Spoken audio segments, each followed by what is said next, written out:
Hello and welcome to the second lecture of the NPTEL MOOCs course on Economic Growth and Development. In today's lecture, we will be studying the structural characteristics or structural features of the developed and the underdeveloped countries of the world. The flow of the presentation of the lecture today has been arranged as follows. First, I will recapitulate from the last class, the first lecture. Then I will give country classification followed by the World Bank based on income criterion. Then we'll have a brief look into what is meant by developing countries, who constitute the first, second and the third worlds. We will also look at the population and GDP distribution of the developed and underdeveloped countries of the world. And then we'll look at some of the specific features with respect to occupation and production structures, demographic features, social security arrangements, and a brief discussion of the other features that distinguish the developing countries from the developed countries. In the last class, we studied a working definition of economic growth, which basically meant a sustained increase in the standards of living of people, which is usually measured in terms of income. We also looked at the circular flow of income and output in an economy. Usually there are many sectors in an economy, for example, the household sector, the firm sector, the government sector, the foreign sector. But to make things simple, we looked at a simple closed economy constituting the households and the firms, and we saw how the households provide factors of production, factor services to the firms in the form of, say, land, labor and capital, and how the firms make factor payments to the households. Similarly, we also saw the flows of how firms provide output to the households and the households provide consumption expenditure or incomes in the form of consumption expenditure back to the firms. After looking at the circular flow of income and output in the economy, we also studied the national income estimation methods. There are three broad methods: the product method, the income method and the expenditure method. We briefly discussed what are these methods, how to avoid double counting. And then we specifically picked up some of the important national income concepts such as the gross national product, the net national product, the gross domestic product, the net domestic product, personal income, personal disposable income and per capita income. We also studied the difference between real and nominal GDP to understand how it is important to adjust for inflation to be able to do any real comparisons of GDP across time and across states or across regions. We also saw the difference between GDP at market price and factor cost, emphasizing on why it is important to look at GDP at factor cost, because we want to understand the distributive shares of different factors of production within the economy. I also introduced you to the concept of purchasing power parity, which is basically used for international comparisons of price and income. We saw that it is basically a price index and it is different from exchange rates, and it is used as one form of a price index similar to the consumer price index for international comparisons of price and income. Now, taking the discussion from the first lecture forward, let us also look at some of the limitations of using GDP as an estimator. Now, the GDP is conventionally the most accepted indicator used by many economists to evaluate the production of output such as goods and services. However, the information it gives is incomplete, biased and questionable for at least the following four reasons. First is, it does not take into account unpaid work provided mainly by women. So, unpaid work basically means the work of housewives or women staying back at home, women and men staying back at home, taking care of the elderly, taking care of the children. In macroeconomics, there is a term for this which is referred to as social reproduction. So, GDP estimations do not take into account unpaid work, and which is a serious limitation because they are all productive work adding to the human capital formation of a country. Secondly, damage to environment is not treated as a debit. This basically means that when there is production of goods and services in an economy, there is a corresponding use of natural resources, which means that there is some kind of a damage to the environment. However, the damages to the environment does not enter into the valuation process of GDP. Therefore, damage to environment is not treated as a debit, is a serious limitation of the GDP estimate.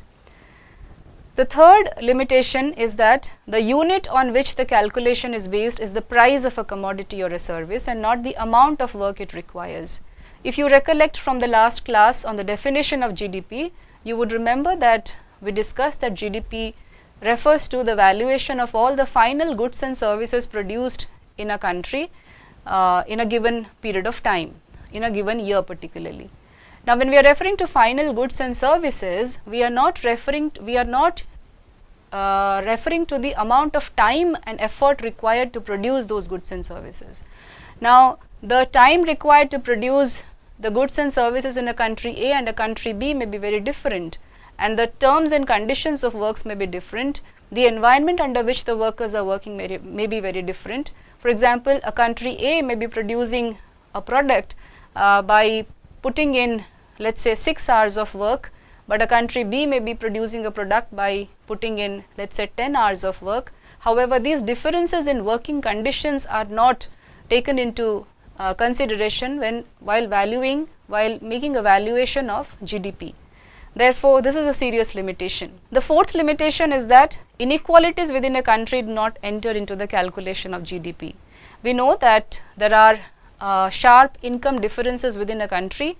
However, since we are looking largely at the organized formal sector in which goods and services are produced, therefore, informal sector or the unorganized sector is largely left out of the valuation of GDP, and consequently, inequalities of incomes do not get captured in the GDP calculation.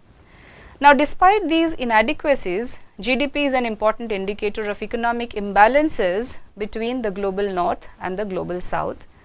GDP and other monetary figures in the international literature are usually expressed in USD or the US dollar, since more than half of exchange reserves, international loans and exchanges are still transacted in US dollars. Now, let me introduce you to the World Bank's country classification using income criterion. Generally, in the literature of development economics or the growth literature, we do make references to developing countries, developed countries, underdeveloped countries and so on.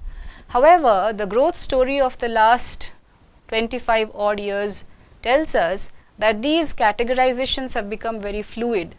The underdeveloped countries of the past have caught up very rapidly with the developed countries, as a result of which income continues to be the most important criterion for distinguishing the rate of growth of countries across the world. And World Bank, being a Bretton Woods institution and being at the helm of affairs as far as policies are concerned at the international level, the World Bank classification is widely used, and therefore I am introducing you to the World Bank classification, country classification going by income. The World Bank comes up with a report called World Development Indicators. I have used the estimates from the recent World Development Indicators report of 2017, which uses gross national income estimates as per 2015 data. Now, going by the World Bank country classification by income, there are 4 country categories, and this is mainly used for operational and analytical purposes. The gross national income per capita is converted into US dollars. So, for example, if you see the report of WDI, the World Development Indicators 2017, you will see that there are detailed country classifications fixed by GNI per capita for the most recent year, which in this case is for the year 2015. So, there are 4 country classifications. The first is low income economies, second is lower middle income economies, third is upper middle income economies, and the fourth is high income economies. Now, note here that although these categorizations of incomes are made, there are huge inequalities or there are huge disparities within these country classifications as well. However, that is not what we are discussing now. The low income economies are those which have GNI per capita of USD 1025 or less. This is going by the 2015 estimates. The lower middle income economies are those with a GNI per capita of USD 1026 to 4035. Upper middle income economies are those with a GNI per capita of USD 4036 to 12475. And high income economies are those with a GNI per capita of USD 12,476 or more. Now, generally these countries which are classified under upper middle income economies or high income economies are referred to as the developed countries of the world. However, there is nothing sacrosanct about these classifications. I would just to introduce you to I would like to show you the map given by the World Development Indicators. So this is the map which is given by the World Development Indicators report, and dark blue areas in the map are the low income countries. If you see closely, you will see that these are mostly the countries in sub-Saharan Africa. For example, you have Chad, Niger, Rwanda. All of these dark blue areas are the low income countries. The light blue areas are the lower middle income countries. Most of South Asia falls under the lower middle income countries.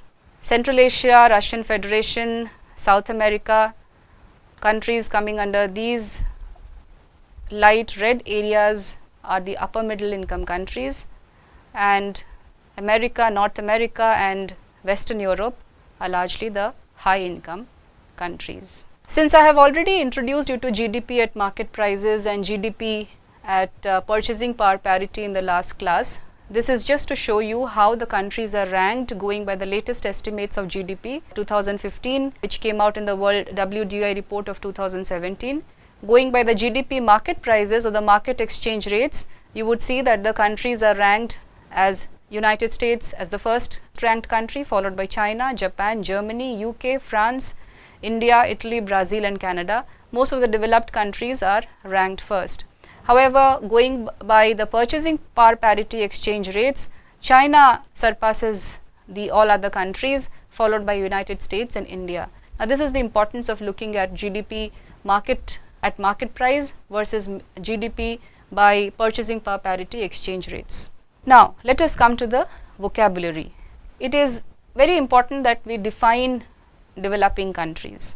The terms North, rich countries, industrialized countries or triad all refer to the countries of Western Europe, North America, Japan, South Korea, Australia, New Zealand and a number of other high income countries. However debatable it may seem to group such diverse countries such as Thailand, Haiti, Brazil, Nigeria, Niger, Russia or Bangladesh into one category, the terminologies found in the statistics provided by the World Bank and the IMF as well as the OECD, the UNDP and other UN agencies are the most widely used. Therefore, to be able to scrape through all of this literature, we have to use the terminologies referred to by them. Thus, we refer to all countries outside the triad as developing countries. Now, within this category, for historical reasons, distinction is made between groups of countries designated as Central and Eastern Europe, Turkey and Central Asia, Latin America and the Caribbean, Middle East and North Africa, Sub-Saharan Africa, South Asia, East Asia and the Pacific, claimed as the third world or the South. Now, there is a very interesting story to the first, second and the third worlds. It is said that this terminology third world was first used by the French economist and demographer Alfred Sauvy in an article that he wrote for the French magazine The Observator in 1952. It was titled Three Worlds, One Planet. It is said that the terms first, second and third world were used in the beginning of the Cold War, when the political divide between Western capitalism and Soviet Union or the Soviet socialism was at its peak. And there were certain groups of countries which were former colonies who did not want to be part of either the Western capitalist bloc or the Soviet socialist bloc.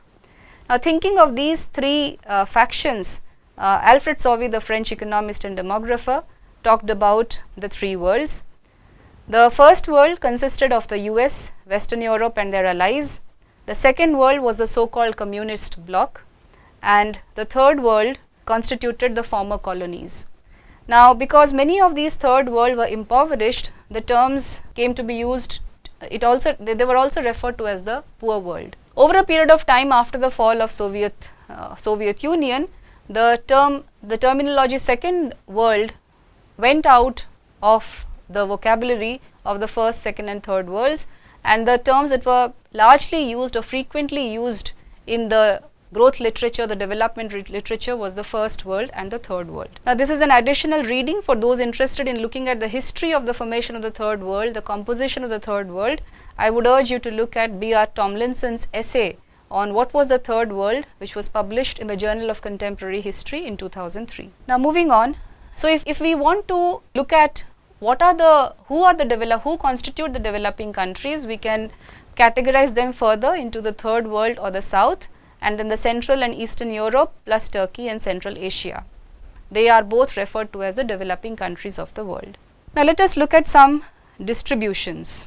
In 2006, the World Development Indicators Report of 2008 brought up the 2006 estimates of world population, and going by the distinction that we just made with respect to the global north, the global south, and Central and Eastern Europe plus Turkey and Central Asia, you would see that in 2006, 77% of the world population resided in the third world, 16% in the triad, and 7% in Central and Eastern Europe, Turkey and Central Asia. So which means that out of a world population of approximately more than 6 billion people, about 84% live in the developing countries, and this number has not changed much. If you look at the distribution of global GDP, you would see that, and this is GDP in trillion dollars in 2006, brought out by the WDI in 2008. In the triad, GDP was distributed, the share of the triad or the share of the global north in global GDP was about 76%, the third world 19%, and Central and Eastern Europe, Turkey and Central Asia about 5%. Note the difference in these graphs. While the world population largely resides in the third world, incomes are largely concentrated in the global north or the triad. It is interesting if you look at the GDP per inhabitant data of 2006, you would see that the triad, the GDP per inhabitant in the triad or the global north was about $28,600 in contrast to just about $1,520 in the third world. Note the difference in these graphs where the population, the incidence of population or concentration of world population is largely concentrated in the third world. However, incomes are concentrated in the global north, and that is the kind of imbalance and inequality that we are talking about when we are looking at different country classifications. Now, the GDP per inhabitant data reveals the economic gulf separating the north and the south. However, this provides an incomplete overview of the world economic situation, as it often ignores the flagrant income disparities within a given country. For example, the UNDP's Human Development Report of 2006 tells us that income of the world's 500 richest people exceeded the cumulative income of the world's 416 million poorest people based on the income statistics reported in 2006. Now, I must mention here that the term developing countries has been scathingly criticized by various economists and social scientists working on growth and development literature, and rightly so, because this term essentially means that these countries, the developing countries, are trying very hard to catch up with the developed countries, as if there is only one way to develop, and as if the model of the developed countries are the best, and as if some countries were further along the road than the others in the race to make up for lost time. So the critics claim that the purpose of using this pernicious term is to have the world believe that there is only one possible form of development, and to legitimize the decisions of the major powers and institutions that share the same logic. And when I am referring to the institutions here, the critics make a reference to the Bretton Woods institutions such as the World Bank, the IMF, and the other international financial institutions. So the critics claim that the purpose of using this term developing countries is to have the world believe that there is only one possible form of development, and to legitimize the decisions of the major powers and institutions that share the same logic, while marginalizing the arguments of those who affirm that there are other possible and alternative ways of development. Since the most important objective of this lecture is to introduce you to some of the structural features of the developing countries, which essentially also means that we are differentiating between the structural features of developed and the developing countries. Let me quickly introduce you to some of these structural features. Now, these are certain graphs which have been collected from the globaleconomy.com, which is an initiative of the World Bank, which gives country comparisons based upon various macroeconomic estimates. If you look at this graph here, it tells us the value added in agriculture sector as percentage of GDP. What it basically means is that what is the contribution of agricultural sector to the GDP of a country. And this is all in US dollars, and these are all in percentages. The countries that I have taken in here are Japan, USA, UK, France, which would qualify as a developed countries, India and Bangladesh as low income countries, and China as an upper middle income country. Now, you would see that Japan, USA, UK, France, the value added in agriculture sector as percentage of GDP ranges between 1 to about within 1 to 6%. Whereas in the case of India and Bangladesh, while declining over the period 2000 to 2015, it is still very close to 20% as of 2015. But if we put all the developing countries together, the share of agriculture to total output or total GDP would be very close to about 30% or in the range of 25 to 30%. Now, what does this mean? This means that agriculture basically accounts for a significant fraction of production in developing countries. And since substantial agricultural output is produced for self-consumption in these countries, the numbers may actually be much higher than what this data shows. However, one common characteristic is that the share of agriculture in total output or total GDP is higher for the developing countries. If you look at employment in agriculture as percentage of total employment, it also tells us a similar story in terms of patterns. For example, in India and Bangladesh here, you would see that more than 40% of the population, more than 40% of employment is still in agriculture, which means that agriculture is still the biggest contributor to not just output but also employment. However, note here that while the percentage contribution to GDP is about close to 20% in 2015, percentage dependence on employment from agriculture is much higher than its share in output, which also shows that the pressure on agriculture is very high in developing countries. I have also put together the GDP per capita in purchasing power parity, and here you will see that the story is reverse. In terms of GDP per capita purchasing power parity, India, Bangladesh, China the levels are much lower than the developed countries of the world. So, what does this mean here? It means that while agriculture is the biggest contributor to output, agriculture is the biggest contributor to employment, the levels of incomes, per capita incomes, are very low compared to the developed countries. And this is one of the commonalities of the developing countries across the world: high pressure on agriculture and low incomes.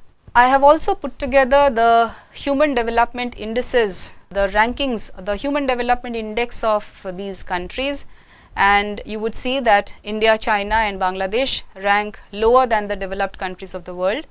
While the human development reports over the years have shown us that apart from income, health and education also goes on to show that it is not just income but health and education also affects the rankings of countries. So, it is not necessary that those countries which have very high incomes may also have very high levels of human development, but in general we do see that high income countries also have high levels of human development compared to the low income countries. Now, if you look at the percentage of urban population in countries, you would see that the developed countries have a more urbanized population and the developing countries have more population in the rural areas, and it makes sense when you have a very large population dependent on agriculture and you have a very large population dependent on employment from agriculture. It is but obvious that there is a very high, that the percentage of population in rural areas is higher than in the urban areas. So, the developed countries have a more urbanized population than the low income countries. Now, what are we trying to say here? It basically, in terms of structural characteristic, it basically means that agricultural activity forms a significant part of the lives of people living in developing countries. The overall numbers for production and occupational structure suggest that agriculture often has lower productivity than other economic activities. In many developing countries, capital intensity in agriculture is at a bare minimum, and there is often intense pressure of population on land. And if we add to this fact that agriculture, especially when not protected by assured irrigation and ready availability of fertilizer and pesticides, it can be a highly risky venture. Many farmers bear enormous risks, and these risks may not look very high if shown in terms of US dollars, but they often make a huge difference to the subsistence of marginal and small farmers in the developing countries of the world. The second structural characteristic that needs emphasis here is with respect to demographic features, and there are clear differences in the demographic structure of the developed and the developing countries. I have again put together some graphs from based upon the World Bank estimates. First is the population ages 0 to 14, percentage of total population. You would see that the developed countries such as Japan, USA, UK, including China is an exception here because of its one-child norm. However, the developed countries have a very low share of young population in their country, whereas India and Bangladesh show a very high share. Although declining, the share of population in the ages 0 to 14 is much higher than that in the developed countries. Similarly, if you see the number of births per 1,000 people in a year, it's the same story. The number of births, developing countries generally have very high birth rates, and as we see in this figure here, India and Bangladesh have very high number of births per 1,000 people, though declining over a period of time, and there are important reasons why this decline has taken place over a period of time, and this decline has been so across countries. However, the levels, the difference in levels is what is important. There is a difference in the levels of the number of births per 1,000 people per year. Now, in this figure, I had put together the developed countries or the high income countries along with the low income countries. But in this figure, I have brought in 3 sub-Saharan African countries, Somalia, Angola and Benin, and you would see that the number of births are much higher than what you see in India and Bangladesh. So, the very low income countries have the characteristic of having very high birth rates. The death rates on an average has been declining across countries globally, primarily because of advances in medical technology and also the rate of development. However, it is also a fact that very poor countries are largely characterized by both high birth rates and high death rates. Similarly, fertility rate or the births per woman also shows a clear difference in pattern. In the developed countries, the fertility rates are much lower than that of the developing countries. If I juxtapose the sub-Saharan African countries such as Somalia, Angola and Benin into this, you would see that there is a huge difference in levels. Whereas in India and Bangladesh, just about close to 2.5. In Somalia, it is still close to 6 or more than 6, a little more than 6. Whereas in the developed countries, it is in the range of 1 to 2. Now, it is important to understand here that as development proceeds, death rates plummet downward, often birth rates remain high, and before they finally follow the death rates on the downward course, and in this process a gap opens up between the birth rate and the death rate, and that leads to a high population growth rate. And this high population growth rate has 2 effects. It means that overall income must grow faster to keep per capita growth at reasonable levels. To be sure, the fact that population is growing helps income to grow because there is a greater supply of productive labor. However, it is not clear which one has an edge over the other. The larger amount of production or the larger population that makes it necessary to divide that population among more people. The negative population effect may well end up dominant, especially if the economy in question is not endowed with large quantities of capital, both physical and human. There is a second effect of high population growth or high birth rates to be precise, and that is the overall population is quite young, Now, it is easy to get an intuition for this. High birth rates mean that a proportionately large number of children are always entering into the population. This means that population is heavily weighted in favor of children, and this may also mean that you have a very high young population and a productive population in future, which may add to human capital formation and so on and so forth. However, it also has its negative effects, because it also means that the ill effects of child labor are also very high, or the overall levels of productivity in a country are also very low, because there are many more mouths to feed in a household. So, there are many untoward consequences of an abnormally young population, and that is one of the commonalities of the developing countries of the world, or the so-called underdeveloped countries of the world. Now, in terms of international trade and terms of trade, we see that there are clear differences between developing and developed countries. However, in this figure, I have not brought in exports or imports figures, the recent figures, because the recent figures show quite an amount of diversity and mix with respect to the developed and developing countries. However, what I have shown here is what is referred to as competitiveness in World Economic Forum Index. This is what the World Bank refers to, and the Global Competitiveness Index is composed of 12 pillars of competitiveness. They are organized as, for example, basic requirements of institutions, infrastructure, macroeconomic stability, health and primary education, efficiency enhancers, higher education and training, goods market efficiency, labor market efficiency, financial market sophistication, technological readiness, market size, innovation and sophistication factors, etc. Now, going by the Global Competitiveness or World Economic Forum Index, again you would see that India and Bangladesh rank much lower than that of the developed countries of the world. However, a very important point to be noted with respect to international trade and the structure and the commonalities in international trade or terms of trade between the developed and developing countries is as follows. The developing countries are often exporters of primary products such as raw materials, cash crops, or sometimes food are major export items. Textiles and light manufactured items also figure on the list. In contrast, the bulk of exports from developed countries is in the category of manufactured goods, ranging from capital goods to consumer durables. Of course, there are many exceptions to these broad generalizations, but this is the overall picture. And one of the summaries that can come from international trade and terms of trade is that developing countries are likely to have a high ratio of primary goods in their total exports. But as far as imports are concerned, there is significantly less variation. Now, there are other important structural characteristics which differentiates the developed countries with respect to the developing countries, and that is related to the pressure of population on agriculture. Because of the pressure of population on agriculture, there are rapid rural-urban migrations as well, and the rural-urban migrations have been increasing, while the agricultural sector within the developing countries has been declining of late. There is no substantial non-agricultural sector as well. However, there continues to be a high pressure of population in the agricultural sector in the developing countries of the world. Other important structural features that characterize developing countries are very low productivity and low human capital formation in the economy.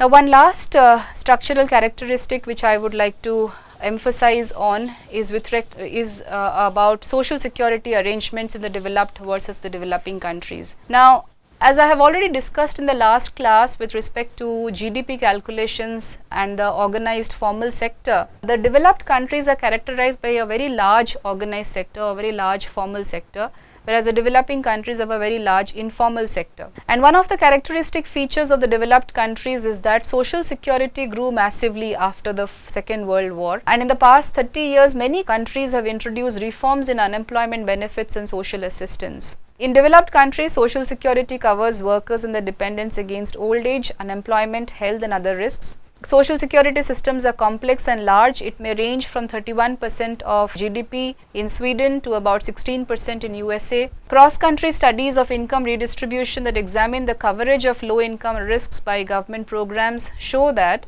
social security has helped reduce poverty drastically by at least 40% in Europe, and in heavily insured countries like Belgium and Sweden it is by more than 70% and by 28% in the United States.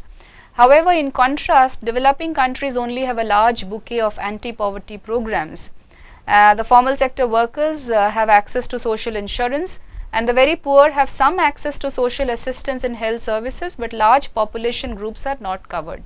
So, extending social security coverage would require delinking social security benefits and labour market status, creating new institutions to cover currently excluded groups, financing these new programs through general taxation, improving tax collection, reducing the costs of formal sector benefits and increasing the costs of informal sector benefits. Now, to conclude this lecture on structural characteristics of the developed vis-a-vis the developing countries, there are a few important factors that need to be taken into account.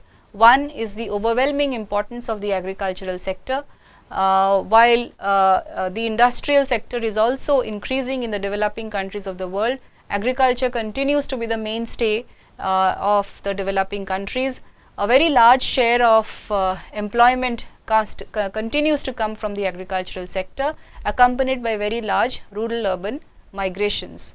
The second important feature is with regard to the demographic profile or the demographic structure of the developing countries.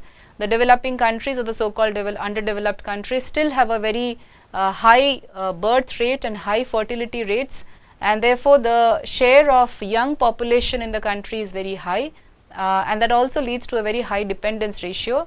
However, research in the past have also shown that it also leads to a demographic dividend, because you have a very large young population which is available for various kinds of employment opportunities and investments with respect to such countries. The third important characteristic is with respect to international competitiveness or international trade. The international trade mix of the developing countries is such that exports are primarily in terms of primary products, while the import mix of developing countries and the developed countries are more or less the same. However, exports are mostly in terms of primary goods, whereas the developed countries export more of manufactured goods. And the final analysis, social security arrangements. The developed countries of the world seem to have very elaborate formal social security arrangements, whereas the developing countries have only a large bouquet of anti-poverty programs because a large section of the population continues to live in the informal sector. So, to summarize our lecture today, we began to define what is a developing country, what are the classification, what are the categorizations that are followed with respect to understanding a developing country. I think we have a fair understanding now of what constitutes the global north and the global south.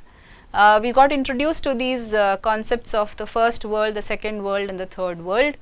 I also introduced you to the World Bank country classification by income and why it is important to look at these income classifications, what is the importance of Bretton Woods institutions, and why these classifications are followed internationally. I also took you through to the global population distribution with respect to the global south, the global north, and the Central Asia, Central Europe, Eastern Europe and Turkey, some of these countries. We also looked at the GDP per inhabitant distribution across these countries, and then in the final run we looked at detail into some of the figures that tells us the position of the developed countries with respect to the developing countries of the world. Finally, I would give you a short introduction to the next lecture, which is a general lecture, and it is titled as the global north and the global south, why the divide. What we will try to do in the next lecture is to look at the historical reasons as to why the global north and the global south came to be known as they are. The focus will be on the decade of the 1990s and the 2000s. What were the most important debates that went on in the 1990s with respect to the global north and the global south, and similarly the important debates in the 2000s with respect to the global north and the global south. These are some of the references and texts which you may refer to for your to have more understanding of some of the development indicators that I have referred to. I would urge you to look at the world development indicators to have a better understanding of what are the important macroeconomic estimates that are considered for understanding comparisons or making comparisons of development and growth across countries in the world. Thank you.